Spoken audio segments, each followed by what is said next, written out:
حقیقی طور پر آپ اس کے مالک نہیں ہیں، آپ کے سپرد کی گئی ہے کہ آپ کو حفاظت سے رکھیں آپ اس کو، اور با حفاظت اس کو واپس بھی لوٹائیں. یہ ہے امانت اور امانت داری. ٹھیک ہے.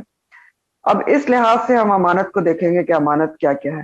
کیونکہ ہم تو جنرلی سمجھتے ہیں کہ امانت یہ ہے کہ کسی نے آپ کے پاس مال رکھوا دیا، جیولری رکھوا دی تو آپ کی امانت. نہیں، امانت میں تو بہت کچھ آ جاتا ہے اس تعریف کے لحاظ سے. تو سب سے پہلے تو اللہ تعالیٰ نے جو کچھ ہمارے سپرد کیا ہے وہ کیا ہے؟ ہمارے پاس امانت ہے.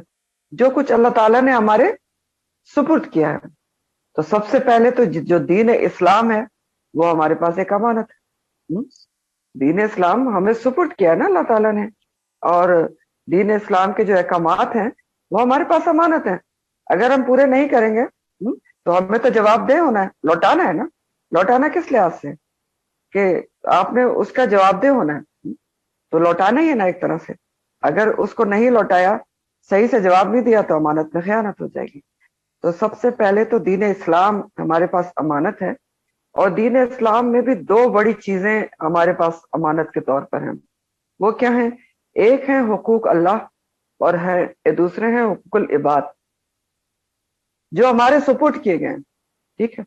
اور ان کا ہم نے حق ادا کرنا ہے، ان کی امانت داری کرنی ہے، اور پھر ان کو لوٹانا ہے، اللہ سبحانہ تعالیٰ کے سامنے جواب دہ ہونا ہے. تو حقوق اللہ پہلے، یعنی اللہ کے جو حقوق ہیں وہ ہمارے سپرد کیے گئے ہیں. کون سے سپرد کیے گئے ہیں حقوق اللہ کے؟ جیسے نماز ہے، روزہ ہے، زکوٰۃ ہے، حج ہے. اس سب کی ادائیگی اچھے طریقے سے، ان کی محافظت کرتے ہوئے، یہ امانت داری ہے ہمارے اوپر. یہ بہت اہم باتیں ہیں کیونکہ ہم امانت کو اچھے طریقے سے سمجھتے نہیں. تو حقوق اللہ میں سب سے پہلے جو اللہ تعالیٰ نے ہمارے ذمے عبادات کی ہیں نا، وہ بھی ہمارے پاس امانت ہے. ہم نے ان کو اچھے طریقے سے ادا کرنا ہے، ادائیگی کرنی ہے حفاظت کرتے ہوئے، تو امانت داری ہوگی. کیونکہ ان سب چیزوں کی پوچھ گاچھ ہے نا. تو اب فار ایگزامپل آپ اس کو ایسے سمجھ لیں، نماز کی صحیح ادائیگی، اس کی محافظت کے ساتھ، یہ نماز کی امانت داری ہے اس کو ادا کرنا. وضو کی حفاظت، اگر وضو صحیح طریقے سے نہیں کیا تو کیا ہوگا؟ خیانت ہو جائے گی. کیونکہ وضو صحیح طریقے سے کرنا ہمارے پر امانت ہے. نماز صحیح طریقے سے ادا نہیں کی، اس کی حفاظت نہیں کی، خیانت ہو جائے گی. کیونکہ اللہ تعالیٰ نے ہمارے سپورٹ کیا ہے کہ آپ نے یہ ادا کرنا ہے اور ہم نے اس کا جواب دہ ہونا ہے. ایک نماز بھی اگر بلا شرعی عذر کے ہم نے چھوڑ دی تو پھر کیا ہے؟ اس کے لیے آپ کو جواب دہ ہونا ہے اللہ کے سامنے. تو یہ ساری چیزیں ہیں. تو اسی طرح آپ دیکھیں کہ یہ جو نماز ہے یا وضو ہے، اس کا حال بندے اور اللہ کے سوا تو کوئی نہیں جانتا. آپ کیسے وضو کر رہی ہیں، آپ کیسے نماز پڑھ رہی ہیں، ٹھیک نہیں جانتا نا. تو اب ان چیزوں کی امانت داری کیا ہے؟ کہ انسان اپنے ساتھ سچا ہو اور پوری ایفرٹ، کوشش اور دیانتداری سے ان چیزوں کو ادا کرے اللہ کی طرف، تاکہ وہ اس کی ان چیزوں کی امانت داری ہو سکے. سمجھ میں آ رہی ہے بات؟ نماز کی، وضو کی، روزے کی، ہر چیز کی امانت داری ہے. کیونکہ یہ سارے معاملات آپ کے اور اللہ کے درمیان ہوتے ہیں، کسی اور کو نہیں پتا. اور یہ ساری چیزیں ہمارے پاس امانت ہیں. پھر آپ دیکھیں ان چیزوں کے لحاظ سے اگر دیکھیں تو اگر انسان نماز، روزہ، ان سب چیزوں کی ادائیگی امانت داری کے ساتھ کرتا ہے، ذمہ داری سمجھ کے، امانت سمجھ کے کہ میں نے جواب دہ ہونا ہے، تو اس کو ایک سکون بھی حاصل ہوتا ہے. سوچ کے دیکھیں نا، نماز آپ اگر کبھی ایسا بھی ہوتا ہے کہ آپ جلدی جلدی پڑھ لیتے ہیں، کوئی وجہ ہوتی ہے، کچھ بھی ہوتی ہے، تو صحیح نماز پڑھنے والے کے دل میں خود ہی بے چینی ہوتی ہے. کہتا ہے آج میں نے کیا کیا ہے، یہ میں نے نماز کے ساتھ کیا کیا، بے چین ہوتا ہے. اور جب آپ صحیح طریقے سے نماز ادا کرتے ہیں نا، امانت داری کے ساتھ، پورے اس کے شرائط ادا کرتے ہیں خشوع و خضوع سے، تو آپ کے دل میں ایک سکون پیدا ہو جاتا ہے. کیوں پیدا ہو جاتا ہے؟ کیونکہ آپ امانت داری سے وہ کام کر رہے ہوتے ہیں، پوری ذمہ داری اور امانت داری، امانت کا حق ادا کر رہے ہوتے ہیں، حفاظت کے ساتھ اس کو واپس کر رہے ہوتے ہیں. ٹھیک ہے. پھر اسی طرح قرآن کا معاملہ ہے. آپ دیکھیں قرآن آپ پڑھتے ہیں، ایک بس پڑھ لیا، آپ کو پتہ ہی نہیں آپ کیا پڑھ رہے ہیں، کیسے پڑھ رہے ہیں، نہ تو تجوید صحیح ہے، نہ تو معنی سمجھ میں آ رہا ہے. ایک یہ پڑھنا ہے. ایک پڑھنا کیا ہے کہ آپ پڑھ رہے ہیں اس کے، جیسے وہ جو لفظ آپ نے پڑھا تھا نا، حق کا تلاوت ہی، تلاوت کا حق ادا کرتے ہیں، کہ آپ اس کی تجوید بھی صحیح سے ادا کر رہے ہیں، آپ اس کا معنی بھی سمجھ رہے ہیں، آپ اس کو عمل میں لانے کی کوشش کریں، تو پھر کیا ہوتا ہے نا؟ آپ کے دل میں ایک بہت سکون پیدا ہوتا ہے.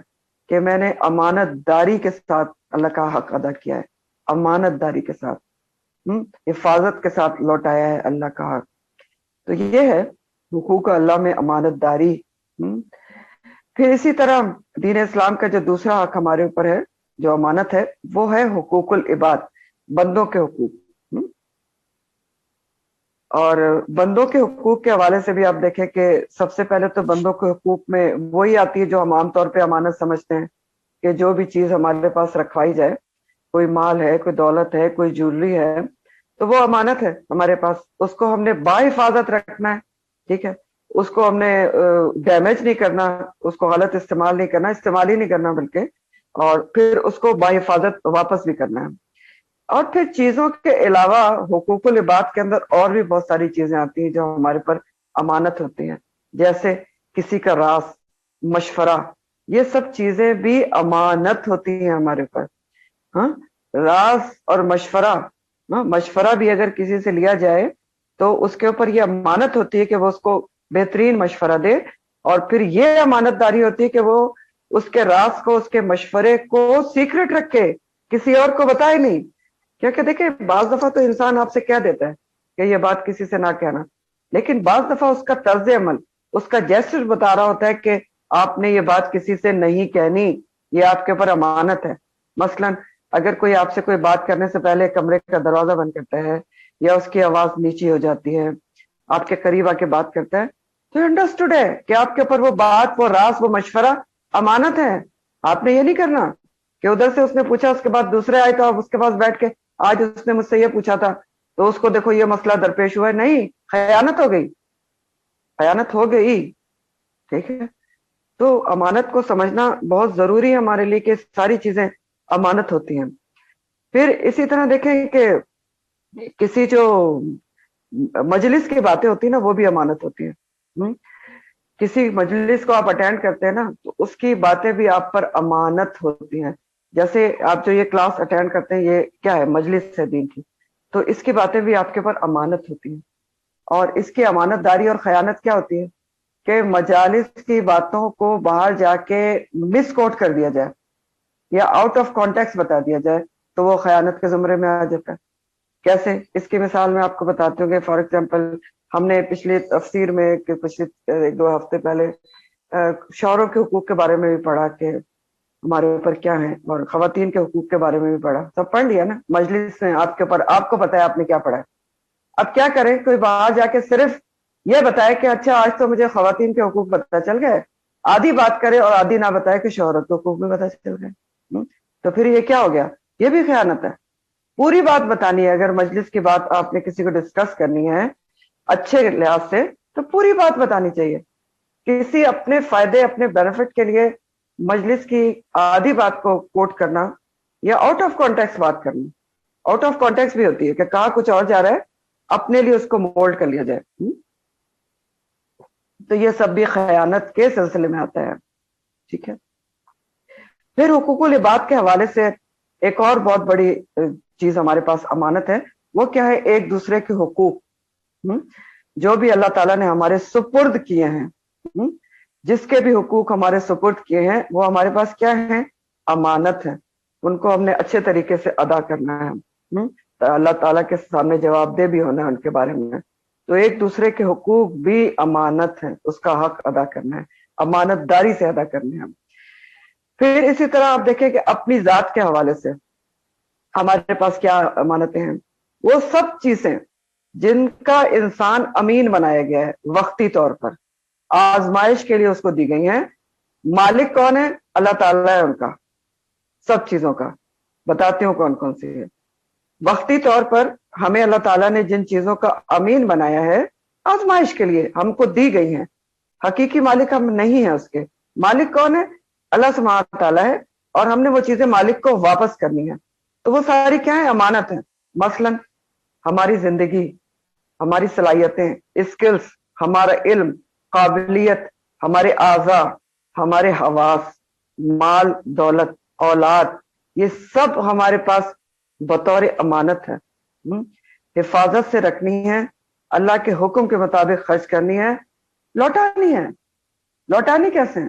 کیونکہ ہم نے جواب دے ہونا ہے. ثم لتسألن یومئذ عن النعیم، تم سے ضرور بالضرور اس دن پھر سوال کیا جائے گا ہر نعمت کے بارے میں. تو زندگی کو امانت سمجھتے ہوئے، اللہ کی امانت ہے، ہم اپنی مرضی سے نہیں گزار سکتے. ہاں، یہ اللہ نے ہمیں دیے، امانت داری کے ساتھ دیا ہے، اللہ کے حکم کے مطابق گزارنی ہے، اللہ کی رضا میں اس کو خرچ کرنا ہے. اپنی صلاحیتیں، اپنا ہنر، اپنے وقت کا استعمال اللہ کے حکم کے مطابق کرنا ہے، اس کی رضا کے لیے کرنا ہے، اولاد کو دیندار بنانا ہے. یہ ساری چیزیں امانت داری میں شامل ہیں.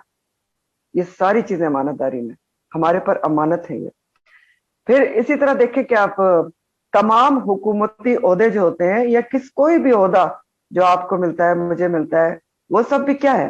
ہمارے پاس امانت ہوتا ہے. سارا جو کسی کو عہدہ کوئی ملتا ہے تو اس کو اس کی امانت داری کے ساتھ پاسداری کرنا چاہیے. اگر وہ عہدہ صحیح سے نہیں نبھاتا، اپنے فرائض نہیں ادا کرتا، تو بھی خیانت ہے. پھر اس طرح کوئی بھی ڈیوٹی جو کسی کے بھی سپورٹ کی جائے، اینی ڈیوٹی، آپ ڈاکٹر ہیں، آپ نرس ہیں، آپ پڑھاتی ہیں، آپ کچھ بھی کرتی ہیں، گھر کی ڈیوٹی ہے، کوئی بھی ڈیوٹی جو آپ کے سپورٹ کی گئی ہے وہ آپ کے پاس امانت ہے. اس کو آپ نے دیانت داری سے ادا کرنا ہے. یعنی ڈیوٹی ٹائم میں اگر آپ کوئی پرسنل کام کرتے ہیں یا ڈیوٹی ٹائم کو بلا وجہ ضائع کرنے کی کوشش کرتے ہیں تو یہ بھی کیا ہے؟ یہ خیانت ہے امانت کے اندر. ٹھیک ہے. پھر اسی طرح استاد کے ذمے بھی کچھ امانت ہوتی ہے اور شاگرد کے ذمے بھی کچھ امانت ہوتی ہے. استاد کے ذمے امانت یہ ہے کہ وہ پورا علم شاگرد تک پہنچائے، پوری محنت کے ساتھ، ایفرٹس کے ساتھ پورا علم شاگرد تک پہنچائے. یہ اس کے اوپر امانت، یہ اس کی امانت داری ہے. اور شاگردوں پر کیا امانت ہوتی ہے؟ سب سے پہلے استاد کا ادب کرے اور استاد کی بات مانے. یہ سب سے پہلے استاد شاگرد کے اوپر امانت ہے. سبق پوری امانت داری سے یاد کرے. اگر استاد آپ سے کہتا ہے کہ آپ نے یہ سبق 5 دفعہ پڑھنا ہے تو آپ نے 5 دفعہ پڑھنا ہے. اگر آپ نے 4 دفعہ بھی پڑھا اس کو تو آپ نے خیانت کر لی. یہ بھی یاد رکھیں. آپ کے سپرد اگر کر دیا گیا کہ آپ نے یہ کوئی بھی لیسن اس کو 5 ٹائمز آپ نے پڑھنا ہے تو آپ نے اس کو پڑھنا ہے، ورنہ خیانت ہو جائے گی. پھر اسی طرح قرآن کے حوالے سے لیں. قرآن کے بھی ہمارے پر حقوق ہیں نا.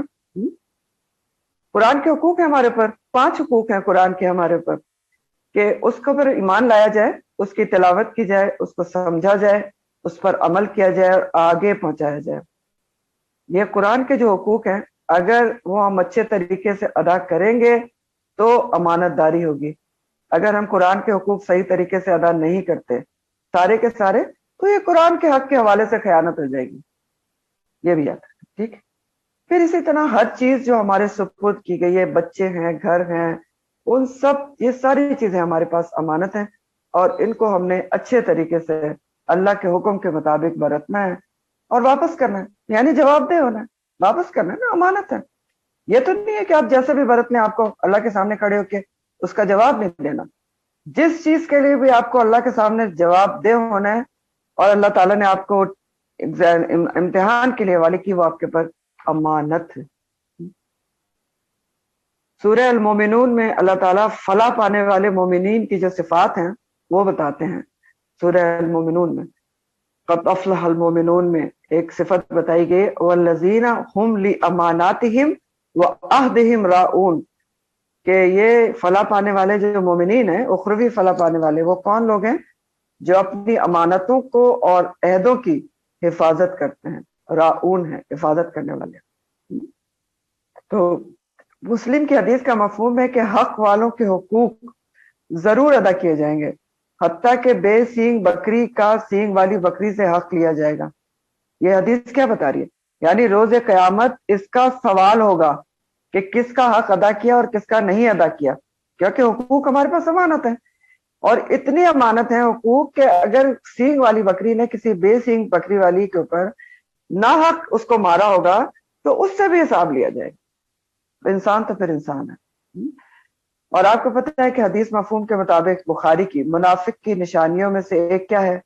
عہد کرے تو اس کی پاسداری نہ کرے اور امانت رکھی جائے تو اس میں خیانت کرے. اور پھر اسی طرح حدیث کے مطابق پل سرات کے دونوں جانب دو چیزیں کھڑی ہوں گی، ایک صلہ رحمی اور ایک امانت۔ وہیں پر حساب کتاب ہو جائے گا پل سرات کے اوپر۔ اگر امانت داری نہیں کی گئی ہوگی کسی بھی چیز کی تو امانت وہیں پکڑ لے گی، اور یہی صلہ رحمی کے ساتھ ہوگا۔ ترمذی کی حدیث کا مفہوم ہے، حضرت انس رضی اللہ تعالیٰ عنہ فرماتے ہیں نبی کریم صلی اللہ علیہ وسلم کا کوئی خطبہ ایسا نہیں تھا کہ آپ نے ہمیں امانت داری کے بارے میں نہ بتایا ہو۔ نبی کریم صلی اللہ علیہ وسلم نے فرمایا لا ایمان لمن لا امانت لہ، اس کا کوئی ایمان نہیں جس کو امانت کا پاس نہ ہو۔ اور آپ نے فرمایا کہ لا دینا لمن لا عہد لہ، اس کا کوئی دین نہیں جس کو عہدوں کا پاس نہ ہو۔ کیا فرمایا؟ اس کا کوئی ایمان ہی نہیں جس کو امانت کا پاس نہ ہو، اور اس کا دین نہیں جس کو اپنے عہد وعدوں کا پاس نہ ہو۔ تو اب اس حدیث کے مطابق امانت داری کیا ہوگی؟ پھر ایمان کا حصہ ہوگی کہ اگر امانت داری نہیں ہے تو ایمان میں خلل ہے۔ تو ہر چیز جو ہمیں سپرد کی گئی ہے کل ودیعۃ، وہ امانہ ہے، اس کی حفاظت کرنی ہے اور صحیح استعمال کرنا ہے تاکہ با حفاظت لوٹائی جا سکے، اللہ سبحانہ تعالیٰ کو جواب دیا جا سکے اور سرخرو ہو سکے جب آپ سے سوال ہوگا ثم لتسألن یومئذ عن النعیم۔ امانت کا جو لفظ ہے اس کا روٹ حمزہ میم نون ہے، حمزہ میم نون۔ امن بھی اسی سے ہے، اسی روٹ سے ہے، امین بھی اسی روٹ سے ہے، اور امان بھی اسی روٹ سے ہے، اور ایمان بھی اسی روٹ سے ہے۔ تو دیکھا جائے تو یہ جتنی چیزوں کا میں نے نام لیا ہے نا، یہ سب چیزیں ایک دوسرے سے لنکڈ بھی ہیں۔ کیسے؟ جس میں ایمان ہوگا نا اسی میں امانت داری ہوگی، یہ تو نبی کریم صلی اللہ علیہ وسلم نے فرما دیا، ایمان ہے تو امانت داری ہوگی، اور جس کے اندر ایمان ہوگا اور امانت داری ہوگی پھر وہی لوگوں کے لیے باعث امن ہوگا اور لوگوں کو امان دینے والا بھی ہوگا۔ تو یہ روٹ ایک ہے، تو یہ ساری چیزیں بھی آپس میں جڑی ہوئی ہیں، لنکڈ ہے۔ آپ کو پتا ہے کہ جبرائیل علیہ السلام کا لقب کیا ہے؟ جبریل امی ہے، جبریل امین۔ تو ان کو یہ خطاب کیوں دیا گیا ہے؟ کیونکہ قرآن اللہ تعالیٰ نے جیسے ان کے حوالے کیا تھا ویسے ہی انہوں نے حفاظت کے ساتھ من و ان ایک ایک لفظ نبی کریم صلی اللہ علیہ وسلم کے قلب مبارک تک پہنچا دیا، اس لیے ان کا لقب جبریل امی ہے۔ تو اللہ تعالیٰ یہاں پر حکم دے رہے ہیں کہ امانتوں کو اس کے اہل کے حوالے کیا جائے۔ اچھا، امانت کو ادا نہ کرنا کیا کہلاتا ہے؟ خیانت کہلاتا ہے۔ یعنی خیانت کیا ہوتی ہے کہ یا تو امانت کی حفاظت نہ کی جائے اور یا اس کو لوٹایا نہ جائے، یا دونوں ہی کام کر لیے جائیں کہ نہ تو حفاظت کی اور نہ تو اس کو لوٹایا گیا، تو یہ کیا ہو گئی؟ خیانت ہو گئی۔ اور خیانت کے بارے میں اللہ سبحانہ تعالیٰ قرآن میں فرماتے ہیں، سورہ الانفال 58 ہے، ان اللہ لا یحب الخائنین، بے شک اللہ تعالیٰ بالکل پسند نہیں کرتا خیانت کرنے والوں کو، خائنین کو۔ سورہ الحج 38 میں اللہ تعالیٰ فرماتے ہیں، حج 38، ان اللہ لا یحب کل خوان کفور، اللہ تعالیٰ بالکل پسند نہیں کرتا ہر خیانت دار کو اور ہر ناشکرے کو۔ اب یہ جو حکم دیا جا رہا ہے کہ امانتیں اس کے اہل کے حوالے کر دو، تو اس کے دو تین معنی بنتے ہیں کہ امانتوں کو اس کے اہل کے حوالے کر دیا جائے۔ معنی سمجھنا بہت ضروری ہے۔ تو پہلا معنی اس کا یہ ہے کہ آیت کہ امانتوں کو اس کے اہل کے حوالے کر دو، یعنی جو اس امانت کی حفاظت کرنے کے قابل ہے اس کے حوالے اس کو کیا جائے، اہل کے حوالے کیا جائے، یعنی قابل کے حوالے کیا جائے، جس میں اس امانت کو برتنے کی، سنبھالنے کی، حفاظت کرنے کی ایبلٹی ہے اس کو دو، اہل کے حوالے کیے جائیں، جس کام کرنے کی جس میں قابلیت ہے اس کو دو۔ یعنی اس معنی کے مطابق یہ بتایا جا رہا ہے کہ سیاسی طور پر کس کو اہل بنانا ہے، سیاسی ڈھانچہ بتایا جا رہا ہے، اور معاشرتی بھی بتایا جا رہا ہے کہ حکومتی عہدے ہوں، منصب ہوں، یہ سب چیزیں کسی نسلی، خاندانی، سیاسی، وطنی بنیاد پر نہیں ہونے چاہیے۔ کسی راشی بددیانت شخص کو، نااہل شخص کو جو حکومتی عہدے نہیں دینا چاہیے، اس کو دینا چاہیے جو اس کام کو کرنا جانتا ہو، امین اور دیانت دار ہو۔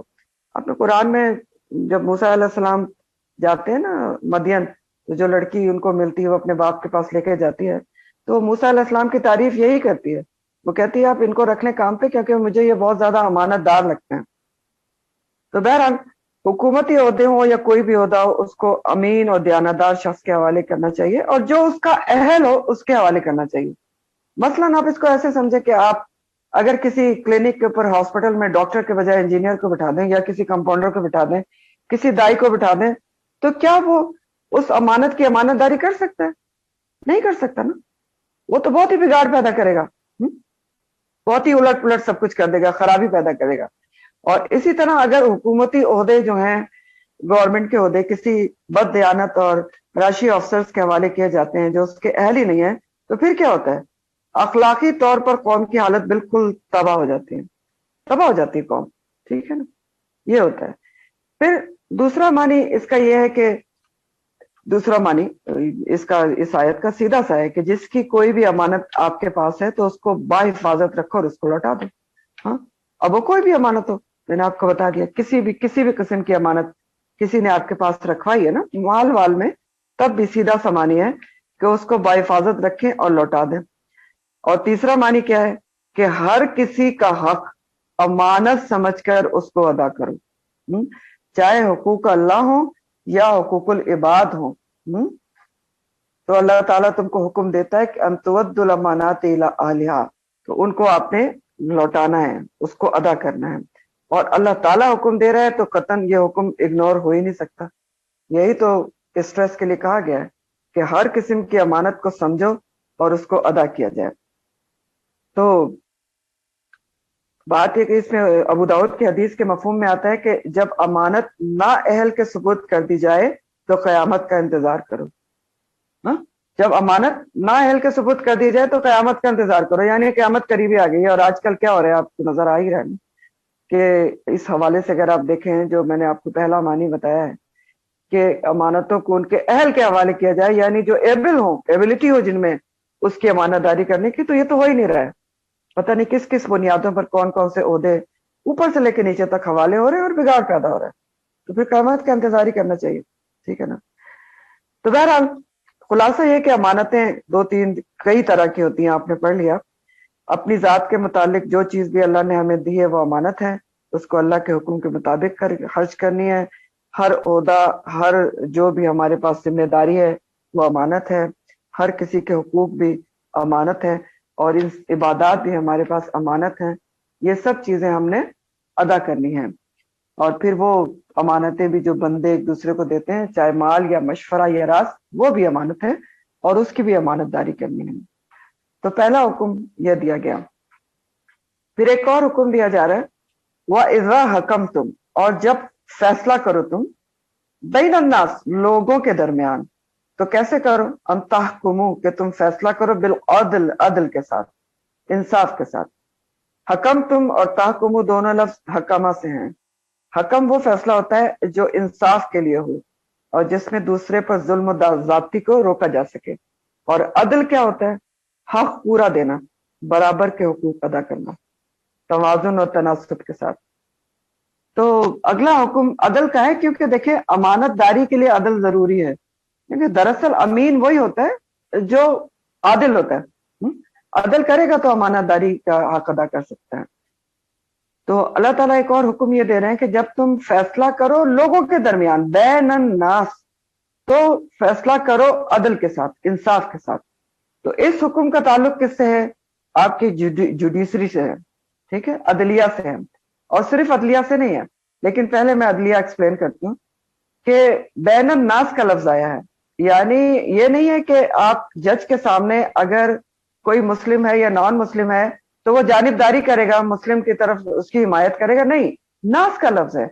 ہر انسان کے ساتھ آپ نے اس کا فیصلہ انصاف کے ساتھ کرنا ہے, عدل کے ساتھ کرنا ہے, برابری کی بنیاد پر کرنا ہے. چاہے مسلمان ہے یا غیر مسلم ہے کوئی فریق, کوئی چھوٹا ہے, کوئی غریب ہے, کوئی امیر ہے, کوئی بھی ہے, ہر ایک کے ساتھ جو ججمنٹ کرنے والا ہے, جو انصاف کرنے والا ہے, اس کو چاہیے کہ صرف اور صرف عدل کو پیش نظر رکھے. ان تحکموا بالعدل. اور یہ صرف عدالت کا اصول نہیں ہے, عدالت میں تو ہو گئی, گھر میں بھی یہ اصول رکھنا ہے کہ جب لوگوں کے درمیان فیصلہ کرنا ہے تو انصاف کا دامن پکڑ کے رکھنا ہے. چاہے بچے ہوں، چاہے بیویاں ہوں، چاہے رشتہ دار ہوں، چاہے کچھ بھی ہو، ہر کسی کے ساتھ عدل ہے۔ اور اولاد کے ساتھ عدل کا جہاں تک معاملہ ہے نا، اس میں ہم دیکھتے ہیں کہ لوگ اس میں عدل نہیں بھی کر پاتے۔ ہوتا یہ ہے کہ کوئی کچھ زیادہ فرما بردار اولاد ہوتی ہے تو اس کی طرف زیادہ رجحان ہو جاتا ہے، لیکن غلط ہے۔ اللہ کا حکم ہے عدل کرنے کا۔ جو بزرگ گزرے نا بڑے بڑے، تو وہ اتنا عدل کرتے تھے اولاد میں کہ اگر کسی ایک بچے کو بلا کے پیار کرتے تھے دوسرے کو بھی بلا کے کرتے تھے۔ تو اولاد میں بھی عدل کرنا ہے۔ اور اسی طرح بیویوں کے بارے میں تو آپ پڑھ چکے ہیں کہ حدیث کا مفہوم ہے کہ جس نے 2 بیویوں میں عدل نہیں کیا تو وہ روز قیامت کیسے اٹھے گا؟ آدھے دھڑ کے ساتھ اٹھے گا۔ پھر اسی طرح عزیز رشتہ داروں میں بھی عدل کرنا ہے۔ عزیز رشتہ داروں میں کیسے عدل کرنا ہے؟ چاہے میکے والے ہیں یا سسرال والے ہیں، دونوں کے ساتھ عدل کا معاملہ کرنا ہے، برابری کے حقوق ادا کرنے ہیں۔ اس میں بھی یہ نہیں کرنا کہ ادھر تو زیادہ کر لیا ادھر ذرا کم کر لیا۔ اور عدل جو ہے صرف معاملات میں نہیں ہوتا، عدل قرآن کے مطابق گفتگو میں بھی ہوتا ہے۔ قرآن میں آتا ہے وَإِذَا قُلْتُمْ فَعْدِلُوا وَلَوْ كَانَ ذَا الْقُرْبَى، اور جب تم بات کرو تو عدل سے کام لو۔ اب گفتگو میں بے عدلی اور عدل کیسے ہوتا ہے کہ کسی کے ساتھ تو آپ کے لہجے میں شکر گل گئی، بہت ہی میٹھا لہجہ ہے، اور کوئی اور سامنے آیا، اب میں کہ سسرال کا تو نام نہیں لے رہی، کوئی بھی آ گیا سامنے تو کیا ہوا؟ لہجہ تبدیل ہو گیا، تنزیہ ہو جائے یا اس میں کڑواہٹ آ جائے تو پھر یہ عدل تو نہیں ہوا، یہ عدل نہیں ہوا، پھر یہ بے عدلی ہو گئی، بے انصافی ہو گئی۔ ٹھیک ہے، وَإِذَا قُلْتُمْ فَعْدِلُوا، بات کرو تب بھی عدل سے کام لو، ہر کسی کے ساتھ۔ تو ہر چیز میں عدل ہے، گفتگو میں ہے، معاملات میں ہے، کسی بھی چیز میں، گھر میں بھی ہے اور عدالت میں بھی ہے، ہر جگہ یہ حکم دیا جا رہا ہے وَإِذَا حَكَمْتُمْ بَيْنَ النَّاسِ أَن تَحْكُمُوا بِالْعَدْلِ، اور ظاہر ہے پھر کوئی عہدہ منصب کسی کے پاس ہے تو اس میں بھی عدل کرنا ہے۔ اور استاد کا اپنے شاگردوں سے عدل یہ ہے کہ وہ ہر شاگرد کو برابر سے ٹریٹ کرے، تو یہ بھی کرنا چاہیے، لازم ہے آپ کے۔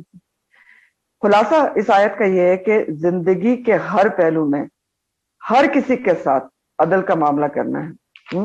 عدالت میں بھی عدل جو ہے ایک ضروری اور لازمی چیز ہے، اور کسی بھی حکومت کے استحکام کی پہلی بنیاد یہ ہے کہ اس کی عدلیہ آزاد ہو، اور وہ بھی نہیں ہے ہمارے یہاں۔ عدلیہ آزاد ہو، پتہ نہیں کس کس کے پریشر میں اگر عدلیہ آ جائے تو پھر آپ کا جو ملک ہے وہ تباہ ہو جاتا ہے۔ کسی بھی حکومت کے استحکام کے لیے، ترقی کے لیے پہلی بنیاد ہے کہ اس کی عدلیہ اپنے فیصلوں میں آزاد ہو، عدل کرے۔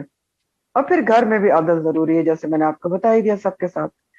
اور جو عدل کرنے والے ہیں ان کے لیے ان کے ریوارڈ میں مسلم کی حدیث کا مفہوم ہے کہ عدل کرنے والے، انصاف کرنے والے اللہ کے نزدیک ہوں گے روز قیامت، اور رحمان عز و جل کے دائیں جانب نور کے ممبروں پر ہوں گے، اور رحمان کے دونوں ہاتھ دائیں ہیں، جو فیصلے کے وقت اپنے اہل اور رعیت میں انصاف سے کام لیتے تھے۔ کیا بتایا جا رہا حدیث میں؟ جو انصاف کرنے والے ہیں وہ روز قیامت نبی اللہ سبحانہ تعالیٰ کے دائیں جانب نور کے ممبروں پہ ہوں گے۔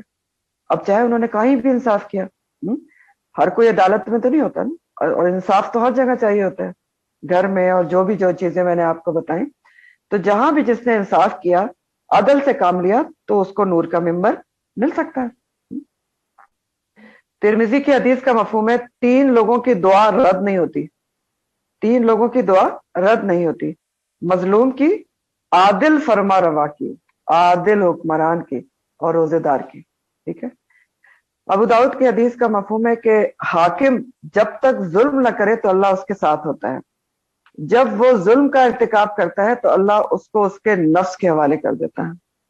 ٹھیک ہے، جب تک ظلم نہ کرے نا، یعنی انصاف سے جب تک حاکم وقت کام لے رہا ہوتا ہے تو اللہ اس کے ساتھ ہوتا ہے، اس کی مدد کرتا ہے، لیکن جب وہ انصاف سے ہٹ کے ظلم پہ آ جاتا ہے تو اللہ اس کو چھوڑ دیتا ہے۔